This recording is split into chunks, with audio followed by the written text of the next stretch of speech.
Greetings, my name is John Pratt. I'm a recently retired U.S. history teacher from Greensburg High School. When I was over at the high school, I hosted a semi-annual event called Chautauqua, where I would bring in historically significant people from around the country. And that's how I got to know Stephen Harmeyer. And I have been thoroughly impressed with Stephen's work in creating the 812. So when I retired recently, I thought, maybe I could do something there. And I call this segment History in the 812. I love the people, the places, the events. It's the stories in history that I get excited about, and I look forward to sharing those with you. And I look forward to expanding into all 6 counties. Now, I'm going to show you a quick little show and tell.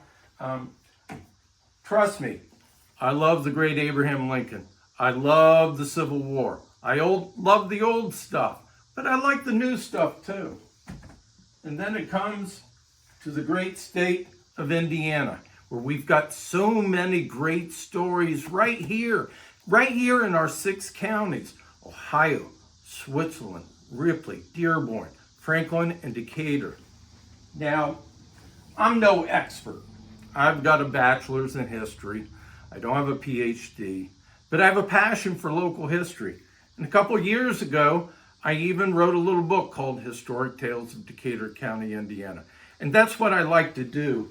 It's the stories. And I find already in my research that all 6 of our counties have untold stories. Bob Dole. What's Bob Dole got to do with southeastern Indiana? Bob Dole's great-grandfather was from Ohio County. Bob Dole went to visit.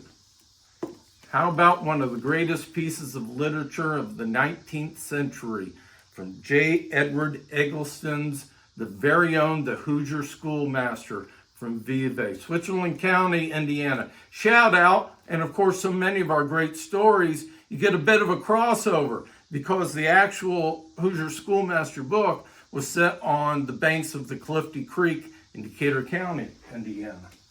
And of course, I look forward to the bigger stories, the canals, the steamboats, the Underground Railroad, the Civil War. Guess what? I love sports. I love art. I love literature. I love it all. What in the world does a T.C. Steele print have to do with history in the 812? Guess what? He lived in Brookville for a couple of years. Is that not the coolest thing? Now, here's one of my favorite pictures. This is Bobby Kennedy landing in Greensburg, Indiana on May 3rd, 1968.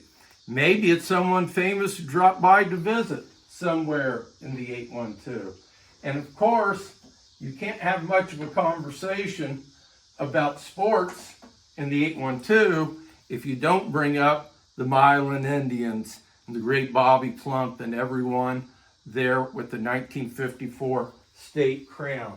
And yes, we're not going to forget so many wonderful stories in Dearborn. Like I said, who can forget the Lawrenceburg Tigers, 3-time sectional champions, and there's so many more stories to be had. I want to hear from you. What do you think would be an interesting story? Who would be someone interesting for me to interview? Perhaps you got a rare historical artifact that you can come share with me.